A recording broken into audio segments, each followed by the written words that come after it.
பலமுறை போய் மத்திய உள்துறை அமைச்சரே போய் சந்தித்துலாம் வந்து அவரே சொல்லியிருக்காரு. கரெக்டா? அவருக்கு அழுத்தம் இருந்தா எப்படி போயிருப்பாரு தாவேக்கா? என்னங்க, அவருக்கு அழுத்தம் இல்லைல்ல, அவருக்கு இல்லாத எங்களுக்கு மட்டும் இப்படி எடுக்க முடியும்? அது எல்லாம் 1000 சொல்லலாம்.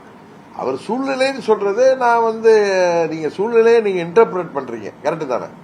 அவர் அப்படி சொல்லல. அவர் டெல்லி வந்து எல்லாரும் எங்கிட்ட பேசிட்டு தானே இருக்காங்க, அவர்கிட்டையும் பேசிட்டு தானே இருந்தாங்க. நான் என்ன சொன்னேன், அப்ப நீங்க இந்த கேள்வி கேட்கறதுக்கூடிய அண்ணனை நான் பார்த்தப்ப, டெல்லி போயிட்டு வந்து பார்த்தப்ப, நான் 2-3 முறை போனேன். இந்த மாலை முரசு டிவியில வந்த சமயங்கள்ல இந்த மாதிரி வந்திருக்கேன்னு கேட்டாரு. ஆமாங்க, நான் போயிட்டு வந்தேன். அது மாதிரி உங்களை கூட கேட்டாங்க, ஏன் உங்க ஃப்ரெண்ட் ஆச்சே அப்படிதான் கேட்டாரு. Is your friend, why he has gone there, ask him to come with us அப்படின்னு சொன்னாங்க. I will try sir. அதான் நடந்துச்சு. அதான் நான் அவர்கிட்ட சொன்னேன். அவர் சிரிச்சு, நான் எப்படிங்க வர முடியும், என்ன ரொம்ப இன்சல்ட் பண்ணிட்டாங்க அதிமுகவில் அப்படின்னா. ஓகே, அதோட விட்டேன். அதோட சூழ்நிலைங்கிறது நான் அம்மாவுடைய ஆட்சி அறையணும், அம்மாவுடைய கூட்டணியில் செல்வதை தவிர வேற முடிவு நான் எடுக்க முடியாது. ஏன்னா நம்மளாம் அரசியலுக்காக அம்மாட்ட வரல, அம்மாவால அரசியலுக்கு வந்தவன். நான் தீரன் சின்னமலை சிலைக்கு மாலை போட்டு அங்க நிக்கிறப்ப அன்றைக்கு அண்ணன், அதுக்கு முன்னாடி ஓபிஎஸ் அவர்கள் ஸ்டாலின் அவர்கள் வீட்டில் போய் துக்கம் விசாரிச்சுட்டு வந்தப்ப அவர் பேட்டி கொடுத்ததை வச்சு பல கேள்விகள் வந்துச்சு. அப்ப நான் அப்பயே சொன்னேன், நான் எல்லாம் மற்றவங்க எப்படியோ, அப்ப ஒரு பெரிய லிஸ்டே வாசிச்சேன், ஆர்மியிலேருந்து ஆரம்பிச்சு சேகர்பாபு வரை. நானும் அண்ணன் ஓபிஎஸ்ஓ போக முடியாது, ஏன்னா அந்த கட்சியில வந்து 3 முறை முதலமைச்சராக இருந்தவர் எப்படி போவாரு. அது மாதிரி என்னை பத்தி அது மனசுல தான் எடுத்துருங்க, அழைச்சிருங்கன்னு சொன்னேன். அந்த பேட்டியை நீங்க ரிவியூஸ் பண்ணிப்பாரு. நானா இழுத்து சொன்னேன், நான் அம்மாவால அரசியலுக்கு வந்தேன்னு சொன்னேன். அதனால தனித்து நின்றாலும் நிற்பேனே தவிர வேற இடங்களுக்கு செல்வது என் மனசாட்சிக்கு ஒத்துக்காது. குறிப்பா ஓபிஎஸ் அவர்களை பாஜகவோட சேர்க்கறதுக்காக இன்னைக்கு ஐயப்பன் எம்எல்ஏ வந்து உங்களை பார்த்ததா சொல்றாங்க. ஐயப்பன் வந்து எனக்கு நல்ல நண்பருங்க. அவர் ஓபிஎஸ் கூட தான் இருக்காரு. நேத்து என்ன அங்க பார்க்க வந்தாரு. அவருக்கு வேற ஏதோ வேலை இருந்ததுன்னு போயிட்டாரு. திரும்பவும் இன்றைக்கு பார்க்க வருவதாக சொல்லியிருக்காரு. பட் அவர் வந்து அரசியல் ரீதியாக வரல. எனக்கு நல்ல நண்பர், என்கிட்ட பேசுவாரு. நாங்கெல்லாம் 2000 நான் பேரவை செயலாளர் இருந்தப்ப, அப்பொழுது தங்கத்தமிச்சர் மாணவரணி செயலாளராக இருந்தப்ப இவரை வந்து மதுரை புறநகர் மாவட்ட மாணவர் செயலாளரா அவரை நியமனம் செய்தார்கள் அம்மா. அப்ப இருந்து எனக்கு நல்ல நண்பர். அவரு என்ன நட்பு ரீதியா அவர் ஏடிவில இருந்து போய் பார்ப்பாரு, நிறைய முறை பார்ப்பாரு. ஏன் எங்க உசிலம்பட்டியில எங்க அமமுக தொகுதி கூட்டம் நடந்தப்ப கூட எங்களோட வந்து கலந்துக்கிட்டாரு. இதை கூட வரேன்னு சொல்லியிருக்காரு.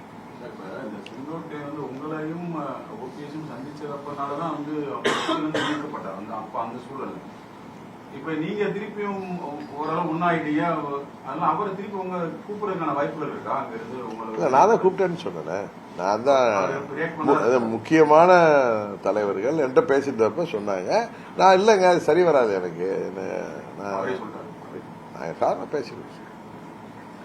அவரை வாங்கன்னு நான் அழுத்தம். ஏன்னா என்னோட ரொம்ப சீனியருங்க. அவர்கிட்ட நம்ம மரியாதையை பழகிறவர்கிட்ட போய் நீங்க வாங்கன்னு நம்ம இந்த மாதிரி கூப்பிட்டாங்கிறத தகவலை சொன்னேன்.